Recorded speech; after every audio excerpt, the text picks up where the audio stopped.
আসসালামু আলাইকুম। প্রিয় শিক্ষার্থীবৃন্দ, গত পর্বে আমি আলোচনা করেছিলাম প্রেজেন্ট টেন্স কত প্রকার এবং কি কি। সেই সাথে আলোচনা করেছিলাম টেন্স কাকে বলে, কত প্রকার এবং কি কি, এই যাবতীয় যত সকল বেসিক আলোচনা আছে করেছিলাম। আজকে আমি পাস্ট টেন্স এবং এর প্রকারভেদ নিয়ে আলোচনা করব। তাহলে past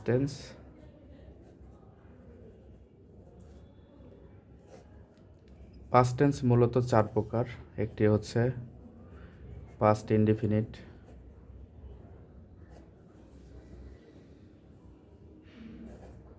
past continuous,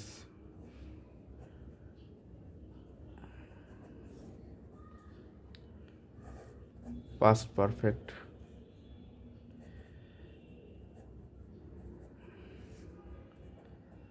past perfect continuous.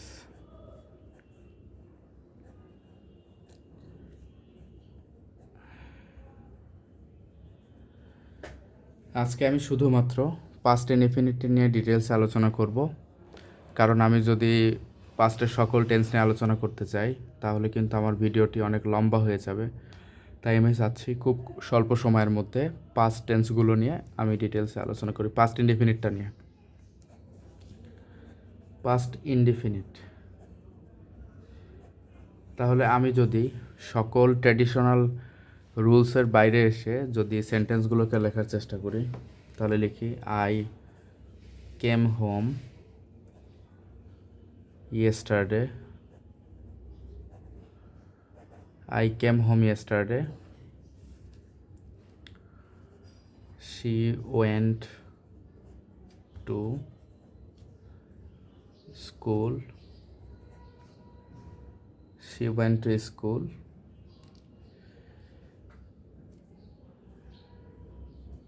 এই দুইটা হচ্ছে পাস্ট ইনডিফিনিটের দুইটা সেন্টেন্স। তাহলে আমরা যদি এখান থেকেই যদি এটাকে অ্যানালাইসিস করি, আমরা দেখি প্রথমে সাবজেক্ট, এরপরে ভার্ব। এটা ভার্বের কোন ফর্ম আছে? এটা অবশ্যই ভার্বের পাস্ট ফর্ম। কোন ভার্বের? ভার্বের পাস্ট ফর্ম আছে। এরপরে আমরা দেখতে পাচ্ছি এখানে একটা অবজেক্ট এবং এখানে কিন্তু একটা কি আছে, এখানে কিন্তু একটা অ্যাডভার্ব আছে। তাহলে আমরা দেখতে পাচ্ছি যে subject plus verb plus object, subject plus verb plus object. আবার সেকেন্ড সেন্টেন্সে যাই, সাবজেক্ট, শি হচ্ছে সাবজেক্ট, ওয়েন্ট হচ্ছে গো ভার্বের পাস্ট ফর্ম এবং স্কুল হচ্ছে অবজেক্ট। তাহলে আমরা এখানে দেখতে পাচ্ছি সাবজেক্ট প্লাস ভার্বের পাস্ট ফর্ম প্লাস অবজেক্ট। তাহলে চলুন চটপট করে স্ট্রাকচারটা এখান থেকে বানিয়ে ফেললাম, এখন সরাসরি লিখে ফেলি। তাহলে স্ট্রাকচার হলো কি?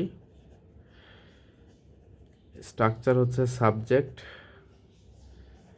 প্লাস ভার্বের পাস্ট ফর্ম প্লাস হচ্ছে অবজেক্ট। আচ্ছা, এই পাস্ট ইনডিফিনিট টেন্সে আরও কিছু বিষয় থাকলে পাস্ট ইনডিফিনিট হয়। যেমন আমরা যদি সেন্টেন্সের মধ্যে দেখি যে এখানে কি কি আছে, অ্যাগো আছে। অ্যাগো উল্লেখ থাকলে পাস্ট ইনডিফিনিট হবে। লং অ্যাগো যদি থাকে, লং অ্যাগো।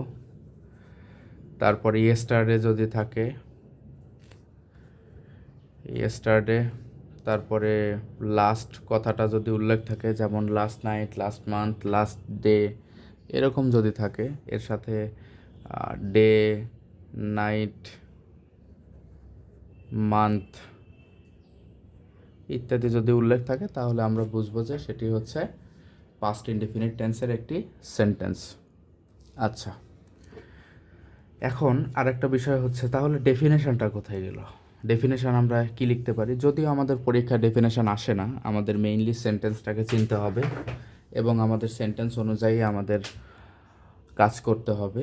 সেক্ষেত্রে আমাদের ডেফিনেশনের দরকার না। তবুও আমি ডেফিনেশনটা যদি দিতে চাই, তাহলে আমরা দেখতে পেলাম এই পাশে দুটা সেন্টেন্সে, এই সেন্টেন্স এবং এই সেন্টেন্স দুইটা দেখতে পাচ্ছি আই কেম হোম ইয়েস্টারডে, আমি গতকালকে বাড়িতে এসেছিলাম, এবং অথবা বাড়িতে এসেছি।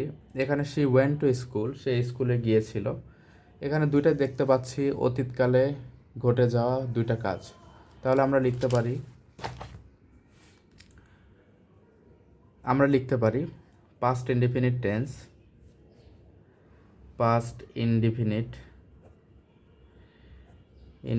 Tense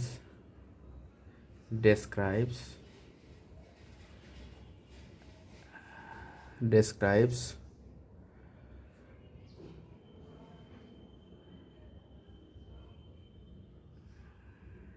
a verb tense which is actually which is happened or which happened in the past.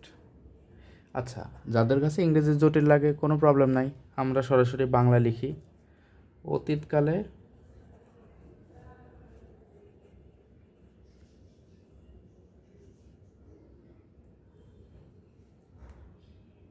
ঘটে যাওয়া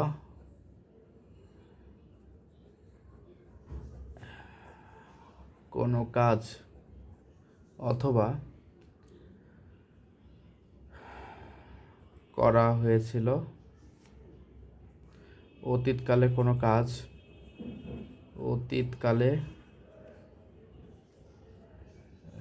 করা হয়েছিল এরূপ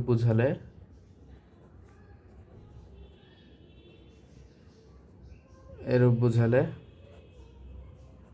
পাস্ট ইনডিফিনিট টেন্স হয়। এখানে একটা বিষয় উল্লেখ্য, সেটি হচ্ছে যদি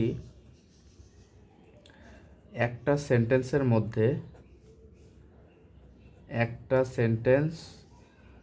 মধ্যে কখনোই দুইবার পাস্ট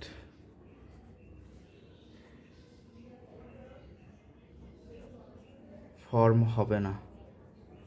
অ্যান্ড কিসের পাস্ট ফর্ম? এটা অবশ্যই মেইন ভার্বের পাস্ট ফর্ম হবে না। যেমন কেউ এই ভুলটা করে, আই ডিড নট, এটা নেগেটিভ সেন্টেন্সের ক্ষেত্রে হয়ে থাকে। আই ডিড নট, এখানে অনেকে লেখে ওয়েন্ট হোম। এই বাক্যটাতে অলরেডি কিন্তু একবার মেইন ভার্বের কিন্তু পাস্ট ফর্ম আছে। সো এখানে কিন্তু কখনোই ডিড যদি হয়, একবার মেইন ভার্বের পাস্ট ফর্ম হয়েছে, এখানে কিন্তু ওয়েন্ট কোনো দিনও হবে না এখানে। তাহলে সেক্ষেত্রে কি হবে? গো হবে। এই জিনিসটা কিন্তু খেয়াল রাখতে হবে। তাহলে আমরা পাস্ট ইনডিফিনিট টেন্স বুঝতে পারলাম যে পাস্ট ইনডিফিনিট টেন্সে কী থাকবে। পাস্ট ইনডিফিনিট টেন্সে সাবজেক্ট থাকবে, ভার্বের পাস্ট ফর্ম থাকবে এবং অবজেক্ট হবে। ঠিক আছে, আজকে এ পর্যন্তই। তাই ভিডিও অনেক লং হয়ে গেল, 8 মিনিটের একটি ভিডিও হয়ে গেল। আমি চেষ্টা করবো আরও শর্ট করে করার জন্য এবং প্রত্যেকটা কনসেপ্ট ক্লিয়ার করার জন্য। আমি নতুন তো, আমাকে একটু সাপোর্ট করেন, লাইক করেন, কমেন্ট করেন, সাবস্ক্রাইব করেন। আমি আশা করি আপনাদের কনসেপ্টগুলোকে আরও ইজিলি ক্লিয়ার করতে পারবো। ধন্যবাদ।